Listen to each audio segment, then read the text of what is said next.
Hi hello welcome back my channel. അപ്പോൾ ഇന്നത്തെ current റീഡിങ്ങിലേക്ക് നമുക്ക് പോയാലോ? ഇന്ന് ഡിവൈൻ നിങ്ങൾക്ക് നൽകുന്ന മെസ്സേജ് എന്താണെന്ന് നമുക്ക് നോക്കാം. കിങ് ഓഫ് കപ്സ് എന്ന കാർഡ് വന്നിട്ടുണ്ട്, ദ എംപ്രസ് എന്ന കാർഡ് വന്നിട്ടുണ്ട്, 9 ഓഫ് സോഡ്സ് വന്നിട്ടുണ്ട്, കിങ് ഓഫ് പെൻഡക്കിൾസ് വന്നിട്ടുണ്ട്. നിങ്ങൾ എന്തോ ഒരു കാര്യത്തിൽ വളരെയധികം വിഷമിച്ചിരിക്കുന്ന ഒരു അവസ്ഥയാണ്. നിങ്ങളാൽ ചെയ്യാത്തൊരു കുറ്റത്തിന്, നിങ്ങളാൽ ചെയ്യാത്ത പ്രവൃത്തിക്ക് എന്തിനൊക്കെയോ വേണ്ടി നിങ്ങൾ കടന്ന് ദുരിതം അനുഭവിക്കുന്ന ഒരു കൂട്ടം ആൾക്കാരുടെ എനർജിയാണ് കാണിക്കുന്നത്. അതിൻ്റെ പേര് നിങ്ങൾ വളരെയധികം വിഷമിക്കുന്നു. നിങ്ങൾക്ക് ഉറക്കമില്ല, നിങ്ങൾക്ക് നല്ല രീതിയിൽ ആഹാരം കഴിക്കാൻ പറ്റുന്നില്ല. നമ്മുടെ മനസ്സിൽ ഇങ്ങനെ മുള്ളു തറച്ച് നിൽക്കുന്ന പോലെ ഒരു അവസ്ഥയാണ് നിങ്ങൾക്കിപ്പോൾ ഉള്ളത്. പക്ഷെ നിങ്ങളിങ്ങനെ ആലോചിക്കുകയാണ്, എന്താണ് എനിക്കിങ്ങനെ സംഭവിക്കുന്നത്? ഞാൻ ഒരു തെറ്റും ചെയ്യുന്നില്ലല്ലോ, ഞാൻ ആരെയും ദ്രോഹിക്കുന്നില്ലല്ലോ, എന്നിലേക്ക് ഇങ്ങനെയുള്ള വിഷമിപ്പിക്കുന്ന സാഹചര്യങ്ങൾ വന്നുകൊണ്ടിരിക്കുന്നത് എന്താണെന്ന് വെച്ചാൽ നിങ്ങൾ ദൈവത്തോട് നിരന്തരം സംസാരിച്ചു കൊണ്ടിരിക്കുകയാണ്. ദൈവമായിട്ട് നിങ്ങൾ കണക്ട് ചെയ്തുകൊണ്ടിരിക്കുകയാണ്. എന്നെ എന്തിനാണ് ഇങ്ങനെ ദ്രോഹിക്കുന്നത്? മറ്റുള്ളവർ ഒരു തെറ്റും ചെയ്യാതെ എനിക്ക് ഇങ്ങനെയുള്ള പ്രശ്നങ്ങൾ എന്തിനാണ് തരുന്നത്? ഞാൻ എന്തിനാണ് ഇങ്ങനെ സങ്കടപ്പെടുന്നത്? ഞാനായിട്ട് തെറ്റ് ചെയ്തിട്ടല്ലല്ലോ ഞാൻ ഈ ശിക്ഷ അനുഭവിക്കുന്നത്. മറ്റുള്ളവരാൽ ഞാൻ അനുഭവിക്കുന്ന ശിക്ഷയ്ക്ക് എന്നെ ഇത്രത്തോളം വേദനിപ്പിക്കുന്നത് എന്താണെന്നുള്ളത് നിങ്ങൾ ദൈവമായിട്ട് കണക്ട് ചെയ്തുകൊണ്ടിരിക്കുക, പ്രാർത്ഥിച്ചുകൊണ്ടിരിക്കുകയാണ്, അല്ലെങ്കിൽ നിങ്ങൾ ദൈവത്തോട് സംസാരിച്ചുകൊണ്ടിരിക്കുകയാണ്. പക്ഷെ നിങ്ങളുടെ ആ ഒരു പ്രാർത്ഥനയും നിങ്ങളുടെ ആ ഒരു നിങ്ങളെന്ന വ്യക്തിയുടെ ആ ഒരു ക്യാരക്ടറും അല്ലെങ്കിൽ നിങ്ങളുടെ സ്വഭാവത്തിൻ്റെ നല്ല വശങ്ങളുമെല്ലാം ദൈവം കാണുന്നുണ്ട്, ഈശ്വരൻ കാണുന്നുണ്ട്. നിങ്ങളെന്ന വ്യക്തിയുടെ അബണ്ടൻസ് ദൈവം കാണുന്നുണ്ട്. നിങ്ങൾ ആത്മീയമായിട്ട് ദൈവത്തെ മറന്ന ഒരു കാര്യവും ചെയ്യാത്തൊരു വ്യക്തിത്വത്തിനുടമയാണ്. അതായത് ദൈവത്തിന് നിരക്കാത്ത കാര്യങ്ങൾ ചെയ്യുന്ന അങ്ങനെയുള്ള ഒരു വ്യക്തിയല്ല നിങ്ങൾ.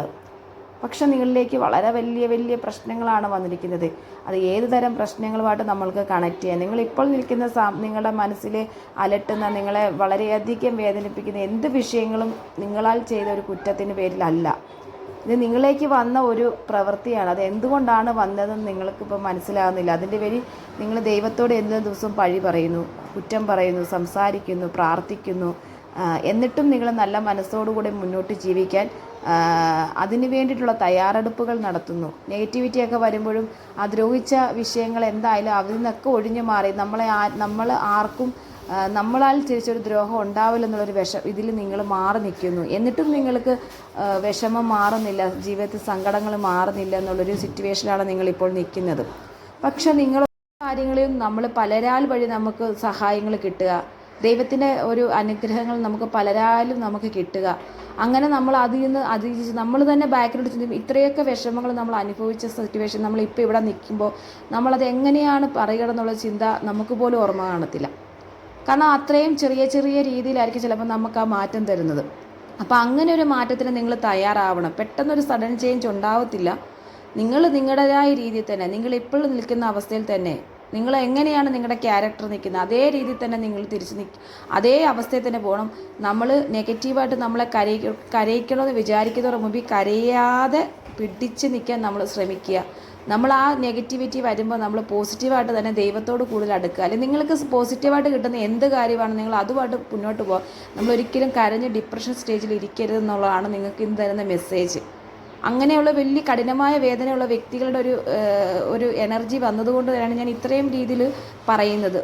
അപ്പോൾ അത് നമ്മൾ മനസ്സിലാക്കി പോസിറ്റീവുള്ള കാര്യങ്ങൾ മാത്രം നമ്മൾ ക്ലെയിം ചെയ്യുക. നമ്മുടെ പ്രശ്നങ്ങൾ എന്ത് തന്നെയാണ്, ചെറുതോ വലുതോ വലിയ എന്ത് പ്രശ്നമായിക്കോട്ടെ, കോടിക്കടത്തിന് നിങ്ങളിപ്പോൾ കോടിക്കണക്കിന് കടത്തിന് ഒരു കടക്കാരനായിക്കോട്ടെ, ലക്ഷത്തിന് കടക്കാരനായിക്കോട്ടെ, അല്ലെങ്കിൽ എവിടെയെങ്കിലും എന്തെങ്കിലും ഒരു വാക്ക് പറഞ്ഞിട്ട് അത് ചെയ്യാൻ പറ്റാത്ത അവസ്ഥയെ മാനസികമായിട്ട് സമ്മർദ്ദത്തിലായി നിങ്ങൾക്ക് ഭക്ഷണം പോലും കഴിക്കാൻ പറ്റാത്തൊരവസ്ഥയായിക്കോട്ടെ, അല്ലെങ്കിൽ ആരോഗ്യപരമായിട്ടുള്ള വിഷമങ്ങളായിക്കോട്ടെ, അല്ലെങ്കിൽ ആരെങ്കിലും പിരിഞ്ഞു പോയൊരവസ്ഥയായിക്കോട്ടെ, അങ്ങനെയുള്ള പല പല പ്രശ്നങ്ങൾ, എന്ത് പ്രശ്നങ്ങളാണ് ശരി, നിങ്ങൾ ആ പ്രശ്നങ്ങൾ നിങ്ങൾക്ക് ഇപ്പോൾ നിൽക്കുന്ന അവസ്ഥയിൽ നിങ്ങൾക്ക് നല്ല മാറ്റങ്ങൾ ഉണ്ടാകാൻ പോകുന്നുണ്ട്.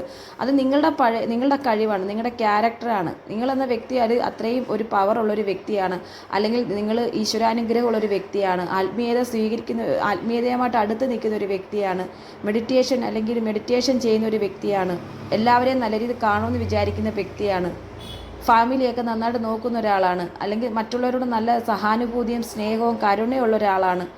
ഏത് രീതിയിലും നിങ്ങൾക്ക് ഉയർന്ന പവറുള്ള വ്യക്തികളാണ്. അപ്പോൾ ആ നിങ്ങളിലേക്ക് വന്നിരിക്കുന്ന ഇപ്പോഴത്തെ ഡിപ്രഷൻ സ്റ്റേജ് എന്ത് തന്നെ ആയാലും അത് നാളെ മാറി നിങ്ങൾ നല്ലൊരു പൊസിഷനിൽ ഇരിക്കും എന്നുള്ളതാണ് കാണിക്കുന്നത്. അപ്പോൾ അതിന് നമ്മളൊരു കുറച്ച് സമയം എടുക്കും. ആ സമയത്തിനനുസരിച്ച് നമ്മൾ മുന്നോട്ട് പോകുക. പെട്ടെന്നുള്ളൊരു മാറ്റം നമ്മൾ പ്രതീക്ഷിക്കേണ്ട. പയ്യെ പയ്യെ നമ്മുടെ ലൈഫിലേക്ക് നല്ല കാര്യങ്ങൾ വരും.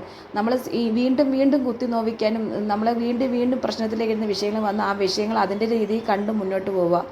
എപ്പോഴും നമ്മളത് ഓർത്ത് സങ്കടപ്പെട്ട് കരഞ്ഞിരുന്ന് നമ്മുടെ ലൈഫിലേക്ക് നമ്മൾ നെഗറ്റിവിറ്റി എടുക്കാതിരിക്കുക. പോസിറ്റീവായിട്ട് തന്നെ മുന്നോട്ട് പോകുക. നാളെ എനിക്ക് നല്ലൊരു സമയമുണ്ട്, എൻ്റെ കാലം മാറും, എൻ്റെ സമയം മാറും, ഞാൻ നന്നായിട്ട് വരും എന്നുള്ള ചിന്താഗതിയോടെ മുന്നോട്ട് പോയി അങ്ങനെയുള്ള വിഷയങ്ങളെയൊക്കെ നമ്മൾ പോസിറ്റീവായിട്ട് എടുത്ത് മുന്നോട്ട് പോകണം തന്നെയാണ് നിങ്ങളിലേക്ക് ഇന്ന് ഡിവൈൻ നൽകുന്ന ഒരു മെസ്സേജ്. ഡിവൈൻ നിങ്ങളെ കാണുന്നു, നിങ്ങളെ അടുത്തറിയുന്നു, യൂണിവേഴ്സ് നിങ്ങളെ കാണുന്നു, നിങ്ങളുടെ വിഷമങ്ങൾ അറിയുന്നു, നിങ്ങളിലേക്ക് എല്ലാ കാര്യങ്ങളും കൊണ്ടുതരാൻ ഡിവൈനും യൂണിവേഴ്സും നിൽക്കുന്നു.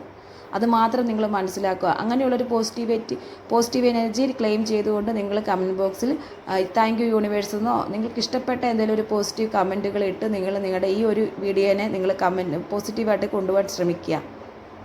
വീഡിയോ കാണുന്നവർ സംശയമുള്ളവർ കാണുന്ന നമ്പറിൽ വാട്സപ്പിൽ മെസ്സേജ് ഇട്ടാൽ മതി. റീഡിംഗ് എന്ന മെസ്സേജ് ഇട്ടാൽ മതി. വിശദമായ പേഴ്സണൽ റീഡിംഗ് എടുത്ത് തരുന്നതായിരിക്കും. അപ്പോൾ വീഡിയോ കാണുന്നവർ പോസിറ്റീവായിട്ട് തന്നെ മുന്നോട്ട് പോവുക. സബ്സ്ക്രൈബ് ചെയ്യുക, ലൈക്ക് ചെയ്യുക, കമൻറ്റ് ചെയ്യുക.